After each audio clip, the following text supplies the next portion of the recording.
Solving the equation x squared times 10 to the x minus x times 10 to the x equals 2 times 10 to the x.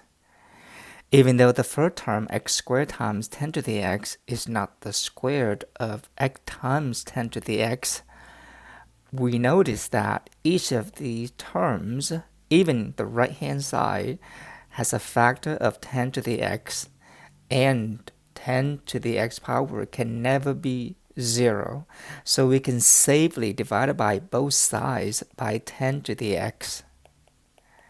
The left-hand side is now x squared minus x, and the right-hand side is now 2. This is a quadratic equation, so we can either use the quadratic formula or we can zero it out and try to factor this. We're looking for two numbers such that when we multiply, we get -2, and when we add, we get -1. These two numbers must have opposite signs because their product is -2. Their sum is -1. By guess and check, we get x minus 2 times x plus 1. X times x is x squared. X times 1 is 1x, minus 2x is -1x. -2 times 1 is -2.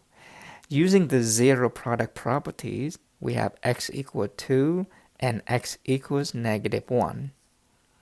We are not done yet because we divided by 10 to the x, so we still need to check to see if any of these are actually real solutions. For x equals 2, the left-hand side of the given equation is 2 squared times 10 to the 2 power minus 2 times 10 to the 2. This is 4 times 10 squared minus 2 times 10 squared, which is 2 times 10 squared. And this is the right-hand side if we were to plug 2 into x in the right-hand side. Since the left-hand side equals the right-hand side, x equals 2 is indeed a solution. We then move on and checked x equals -1. The left-hand side is -1 squared times 10 to the -1 minus x is -1 times 10 to the -1. -1 squared is +1, 10 to the -1. Negative times negative is a positive, so we have 1 times 10 to the -1, which is 2 times 10 to the -1. But this is also the right-hand side if we were to plug in -1 into x in the right-hand side. So we conclude that x equals -1 is also the solution.